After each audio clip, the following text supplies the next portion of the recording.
Wanani nimekwambia hivi, yule bosi pikipiki anao nyingine na yeye alikuwa anatafuta mtu wa kumpa. Mimi naweza nikakupeleka pale tukaongea naye, lakini lazima unichangie hata 2000 ya mafuta sasa. Basi 2000 sio swala. Nije sasa tuondoke. Mimi pikipiki anayo. Leta hela hiyo tuondoke. Vipi nimemkuta bro? Ametoka amepishana naye, labda mfuate kwa kazini kwake. Ameshaenda kazini? Amepishana naye. Sasa tulikuwa tuna maongezi na huyu mwanangu hapa hivi. Sasa mimi nilikuwa na wazo nataka nimwache huyu hapa ubaki naye. Mimi nikamfuate kule kazini kwake afu nampitia hapa. Karibu. Sasa mimi nikukute hapa hivi. Ngoja nikamwangalie kazini kwake. Oh, chapu wa stop. Ah, poa. Bosi, unajua umenitoa ofisini haraka haraka afu nina kikao. Bosi, mimi najua kama ulikuwa ofisini. Mimi nimepita kwako. Sawa, nimekuja kukuangalia, nimekukosa. Nimekuta kuna jamaa yuko pale yuko na mke wako. Yaani mke wako anakuchiti na jamaa yuko pale. Kwa macho yangu nashuhudia. Bosi, mimi nakuheshimu wewe kwa sababu wewe ndo unaniweka mjini na hii pikipiki. Hebu ongea taratibu.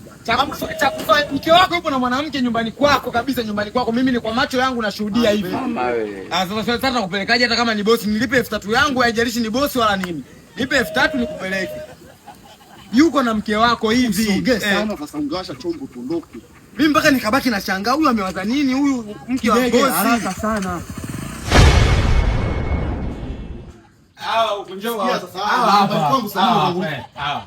Umekucha. Mimi kama ninasemaga uongo. Ndio bosi dogo wewe ndio noma sasa kutembea na wake za watu. Alafu uogopi unakuja mpaka nyumbani, si ndio? Yaani bro mimi nimekuja. Wewe unasema bosi kuna kitu hapa hivi. Kuna au acha na. Bosi ungeti chochote kwa kunyonya mavi. Wewe unajua naye huyu?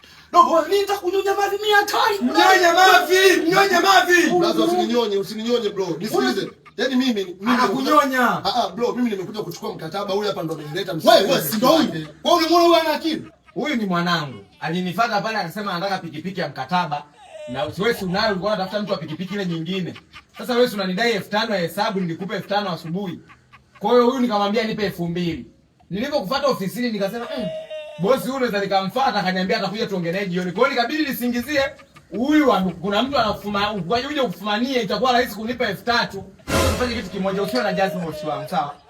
Mimi tufanye pia hapa na nakupa hesabu ya kesho leo. Huyu namrudisha nilipomtoa ananipa 2000. Wewe nakurudisha kazini unanipa 3000. 5000. Kidege jao babu unanitoka unakuja kuniletea triki ya kufumania, angeniua hapa angenipiga. Angenifunga kuna jao babu. Sikilizeni kwa baki wa mimi nitakuja kuonyonya maji sasa hivi. Bosi. Kwanza msani vuruga. Mimi yangu unyonyi. Na bana wala. Mbona wewe bosi unapenda mambo ya muda wote unanyonya mavi unanyonya. Na boda boda yako wewe nitachukua sasa nitampa huyu. Na mnyonya mavi.